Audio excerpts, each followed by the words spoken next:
My name is Grace. I'm 30. My mother-in-law threw me a baby shower in my own house and left my name off the guest list. I said fine. I didn't argue, I just waited. Quick thing before I keep going, if you haven't already, subscribe. This channel posts a story like this every single day. And I'm genuinely curious, what time is it where you are right now? Tell me in the comments. Okay, back to it. My husband Ryan's family owns a lake house 2 hours outside the city. Every summer gathering happened there. Every holiday. It was the family house. Ryan's grandfather built it. Ryan's mother Diane ran it like a second kingdom. Diane had opinions about everything at that house. Where shoes went, who cooked, who got the good guest room. I learned early to just nod. It was easier. I understood some of it, honestly. Diane had married into that family at 22, and for 30 years, the lake house was the one place she got to be fully in charge of something. Her own mother-in-law, by all accounts, had run her out of every kitchen for a decade before finally softening. Diane had inherited control the hard way, and I think some part of her genuinely believed holding onto it tightly was the same thing as earning it. That understanding didn't make the baby shower hurt less. It just meant I wasn't surprised, exactly, when it happened, more like I'd been watching a pattern complete itself. What Diane didn't know, 8 months ago, Ryan's grandfather quietly transferred the deed to me. Not to Ryan, to me. He liked me. He didn't trust Diane with money, and he said so, plainly, the week before he passed. I remember that conversation clearly. He sat me down in his study, papers already drawn up, and said, "Diane means well. She just can't help herself around anything worth money." I laughed, thinking he was joking. He wasn't. I never told anyone. Ryan didn't even know at first. His grandfather asked me to hold the paperwork privately until the right time. I didn't know when that would be. I just knew it wasn't yet. Diane decided to host my baby shower at the lake house. Her house, as far as she knew. She sent the invitations herself. Matching stationery, calligraphy, the works. She didn't send me one. I found out from my sister-in-law, who assumed I already knew. I didn't. I called Diane, asked why I wasn't invited to my own baby shower. She said, carefully, that she thought it would be less stressful if I focused on rest, and that she and the important women in Ryan's life would handle everything. The important women in Ryan's life, not including me, the one who was pregnant, the one who owned the house she was planning it in. I didn't tell her that, not yet. I hung up, sat with it, quiet, cold anger, not loud. My first instinct was to call her back and say it outright. I actually picked up the phone. I put it back down. Some part of me wanted her to find out the way she'd earned finding out, not gently. The baby shower was 3 weeks away. I called the lawyer who'd handled the transfer. Asked one question, was the deed fully processed? It was. Filed, recorded, done. Diane had no legal claim to that house at all, hadn't for 8 months. I didn't cancel the baby shower. I let her keep planning it.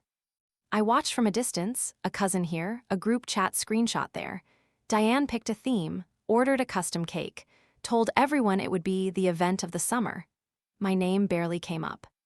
2 weeks in, I got a text from Ryan's aunt, forwarded from the group chat I'd been quietly removed from. Diane, discussing centerpieces, writing, "It's a shame Grace can't fully enjoy this, but some women just aren't built for hosting, are they?" I sat with that one a long time. Ryan noticed I'd gone quiet those weeks. He asked twice if something was wrong. I told him I was just tired. That wasn't exactly a lie. I was tired of managing his mother's feelings instead of my own. The morning of the baby shower, I drove up myself. Alone. Ryan didn't know I was coming. I hadn't told him what I knew either. Some part of me needed to see her face without an audience managing the moment for her. Except it turned out there already was one. The caterer's van was parked out front, and 2 of Ryan's cousins had arrived early to help set up, both of them elbow-deep in balloon ribbon when I walked in. I used my key, the one Diane didn't know I had, because I'd never needed it before that day. I walked in through the front door in the middle of her decorating balloons, her nieces right beside her, mid-conversation about seating charts. She dropped the balloon ribbon she was holding. It floated to the floor between us before either of us said anything. Ryan's cousins went completely still, one of them still holding a string of lights halfway up the wall. "How did you?" she started. I held up the key, loud enough that the cousins clearly heard every word too. "I own this house, Diane. Grandpa transferred it 8 months ago. You've been planning my baby shower in my house without inviting me to it." She didn't have an answer ready. Not one. Her mouth opened twice. Nothing came out either time. One of the cousins quietly set down the string of lights like she suddenly needed both hands free for something else entirely. I didn't scream. I didn't need to. I said one thing, still loud enough for the room. "You can finish decorating if you want, but I'll be at my own baby shower now." I stayed.